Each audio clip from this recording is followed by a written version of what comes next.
Okay, habari za saizi jamani, za uzima.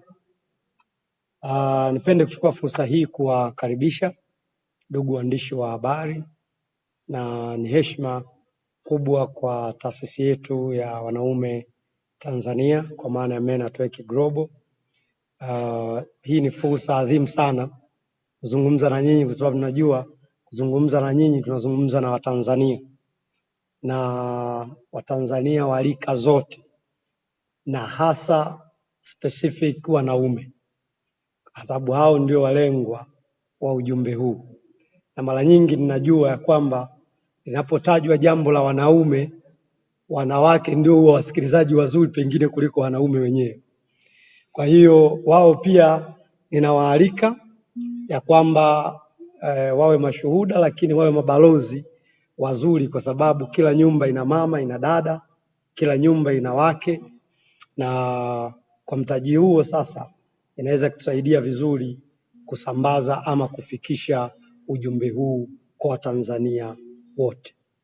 Ndugu zangu wanahabari, nimewaalika ili kuwajulisha umma wa Tanzania ya kwamba siku ya kesho tarehe 26, siku ya Jumapili, kwenye mji wetu wa Mwanza tunalo tukio kubwa la kihistoria, tukio ambalo linaenda kusaidia kuongeza hamasa ya wanaume kujitambua, kujifahamu na kujua wajibu na majukumu yao makubwa wanayoyabeba kwa ajili ya jamii yao, familia na taifa kwa ujumla. Bila shaka sio jambo jipya kwenye masikio ya Watanzania walio wengi, na sio jipya kwa sababu sisi kama taasisi tarehe 26 hiyo siku ya Jumapili ya mwezi huu tunakwenda kusherehekea miaka 11 tangu kuanzishwa kwa taasisi hii. Na hii ni taasisi ya kipekee ukilinganisha na harakati nyingi ambazo pengine zimeonekana kwenye mitandao ama maeneo mbalimbali. Kwa nini ni ya kipekee? Kwa sababu hii imesajiliwa mahususi kwa ajili ya shughuli za wanaume. Na tunaposema wanaume, sisi kama taasisi tunaamini kuanzia mtoto anayezaliwa leo akizaliwa na jinsi ya kiume, huyu ni mwanaume. Sasa tunatofautiana tu wanaume katika kategori gani: mwanaume mtoto, mwanaume mtu mzima, mwanaume kijana, mwanaume mzee. Na hawa wote, makundi haya yote sisi kama taasisi tunayahudumia. Kwa hiyo ninaposema miaka 11 ya uwepo wa hii taasisi, ninamaanisha ya kwamba tumekuwa tukifanya haya majukumu kwenye maeneo tofauti tofauti, tumewafikia mamia kwa maelfu ya wanaume kwenye nchi hii. Kazi yetu kubwa tumeifanya kwenye shule za sekondari ikiwa pamoja na high school, tumefanya kwenye vyuo vikuu, na tumefanya mikutano ama matamasha ama makongamano ya wanaume kwenye maeneo mbalimbali ya nchi yetu. Sasa hili la Mwanza ni la kipekee kwa sababu leo linabeba maadhimisho ya miaka 11. Na nimesema hii ni taasisi ya kipekee kwa sababu imesajiliwa mahususi kwa ajili ya wanaume. Taasisi nyingine nyingi ama matukio mengine mengi ya wanaume mnayoyaona labda yanatokana ni ya dini fulani, mchungaji fulani, ama mtu fulani mwenye taasisi yenye mlengo mwingine, lakini wanafanya program ya wanaume. Hiyo ndio tofauti. Lakini sisi tumekuwepo na jambo letu limekuwa ni mahususi kwa ajili ya wanaume. Sasa tarehe 26 kuna mambo kadhaa. Jambo la kwanza, tutakuwa na program maalum ambayo sisi tunaiita Boys Battle Mentorship Program. Tutaanza na ratiba ya vijana wadogo wa umri wa miaka 12 mpaka 19. Na hawa tutakuwa na masomo kwa ajili yao ili tuwaandae. Na ukiachana na hii darasa la leo tu, tumekuwa tukifanya hivyo. Tumekuwa tukiendesha kempu mbalimbali za vijana wa umri huu. Na kwa hakika kabisa tunazo shuhuda nyingi kwenye vyuo, na kesho mtakao kuja mtapata fursa ya kushuhudia baadhi ya shuhuda za wale ambao tumekutana nao wakiwa sekondari ama high school, na sasa ni watu wakubwa kabisa, wamemaliza vyuo vikuu na wako kwenye maeneo mbalimbali ya utumishi wa umma na katika public sector. Kwa hivyo hii ni shuhuda.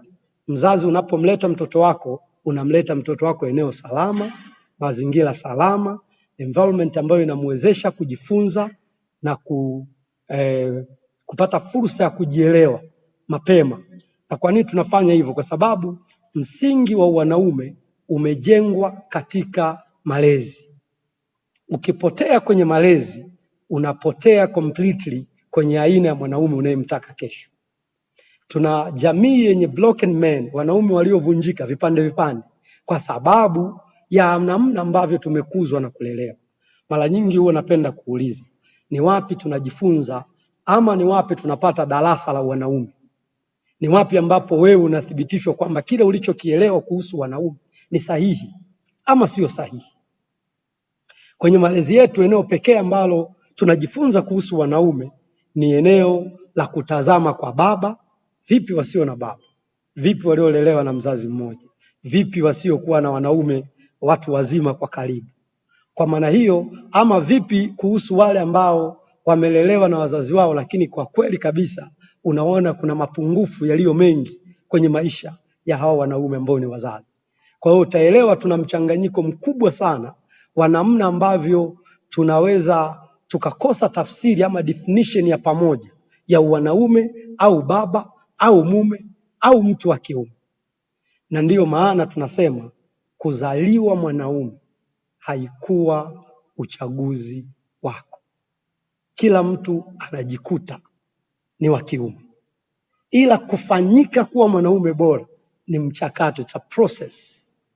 Ni mchakato ambao unapaswa kuupitia, mchakato wa kimalezi, mchakato wa kimahusiano, mchakato wa kukubali kuwa tayari kujifunza, kupokea maarifa, kujua hivi mimi ni namna gani, ninawezaje kuendelea kuwa bora zaidi, ninawezaje kufanya maisha yangu na ya wanaonizunguka, aidha ya watoto wangu, yawe bora kuliko ya kwangu.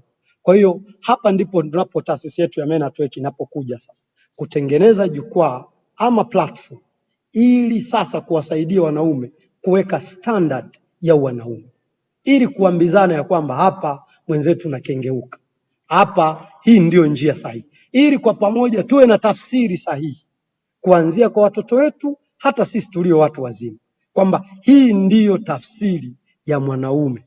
Unaweza kusikia mwanaume gandarandizi, mwanaume nini, mwanaume kitonga, au mwanaume mashine, au sijui mwanaume nini. Sasa jamii iko confused. Sasa vijana wetu washike nini? Kwamba ukiwa na mashine ndio unakuwa mwanaume kabisa ama inakuwaje? So nafikiri umefika wakati ama tuko kwenye nyakati ambazo tunahitaji tafsiri sahihi ya kuhusu wanaume, kuhusu wajibu wa mwanaume, kuhusu aina mazingira ya mwanaume, kuhusu changamoto na mambo ambayo mwanaume anamface kwenye maisha yake yapate majibu sahihi. Kuna wengi huwa wanauliza chanzo cha hii taasisi ni nini? Ilikuwaje ili wazo likazaliwa?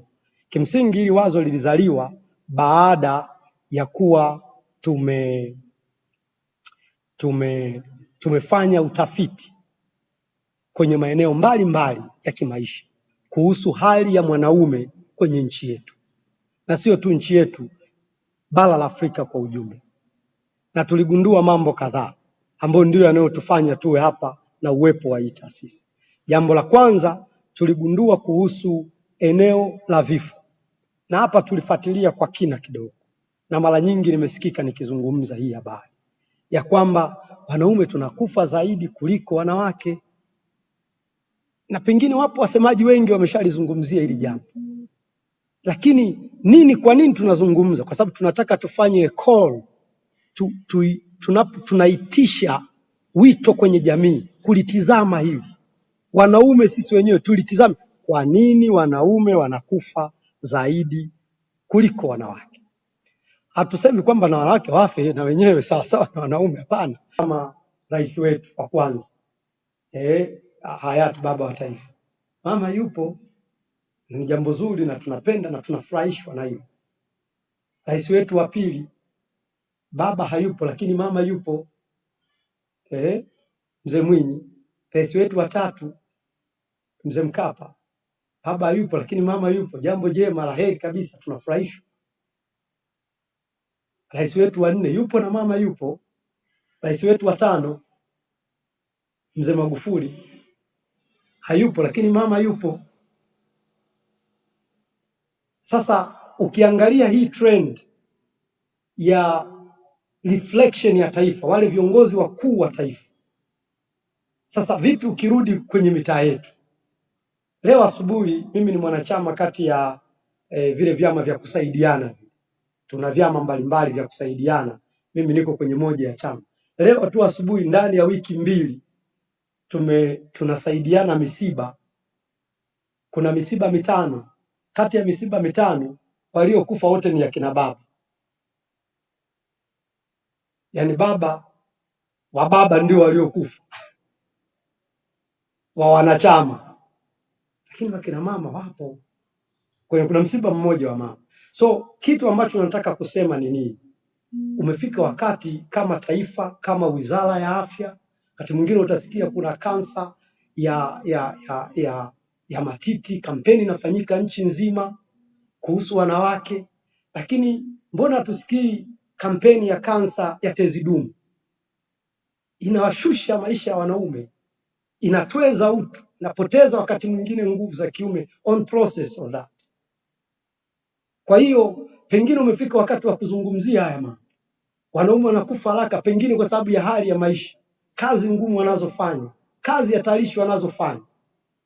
Kitafuta vilema, watu wenye ulemavu, samahani, tumie lugha hiyo, watu wenye ulemavu walio wengi ni wanaume. Tulikuwa tunajadiliana siku moja tukiwa ofisini, tukasema hata vichaa walio wengi ni wanaume kuliko wanawake. Walio magerezani wengi ni wanaume, na ukisikia gereza linajengwa sehemu fulani au wanafanya maboresho ya kupanua gereza, wanakusudia yaani wanaume ndio wanakuwa walengwa wakubwa hayo magereza. Tafuteni watoto wa mitaani walio kwenye mitaa yetu, omba walio wengi ni wa kiume kuliko wa kike, na kuna nyakati utawatafuta wa kike hata usiwaone, lakini wa kiume wapo. Tutafute leo watu kwenye sensa, watu wa afya wanaweza kulifuatilia pia hilo. Wana magonjwa yanayoua kwa kasi sana hasa sasa hivi, na vijana wanaokufa ni wanaume wadogo vijana. Magonjwa ya kansa, magonjwa ya moyo, magonjwa ya ini, magonjwa ya saratani ya aina mbalimbali. Kwa hiyo utaweza kugundua ya kwamba wanaume uko hatarini. Kwa hiyo hii ni call, ni wito kwa jamii, kwa serikali, tuweze kukutana, tuzungumze, tuanze kutazama vizuri na rupya sera zetu na namna ambavyo tunaweza tukanusuru wanaume. Ukiachana tu na vifo, lakini hali ya kuto kujitambua. Leo wanaofanya interview kwenye mashirika makubwa, tunafanya tafiti, ukiwauliza watakwambia watoto wa kike wana uelewa mkubwa zaidi, wanajitambua zaidi kuliko watoto wa kiume. Leo kiwango cha ufaulu, ndugu zangu, kwenye mashule tulizoea kusikia wanaofaulu sana, walio juu na mazingira na nini, ni watoto wa kiume. Lakini leo ambao wanafanya vizuri sana na wanaendelea kupanda uwezo ni watoto wa kike kuliko wa kiume. Wale waliokuwa wana drop school, watoto wa kike walikuwa wanaacha shule kwa sababu mbalimbali za shughuli za nyumbani, ujauzito na vitu kama hivyo. Lakini leo wanaoongoza kwa kuacha shule ni watoto wa kiume, wanaoongoza kwa matatizo ya utoro ni watoto wa kiume.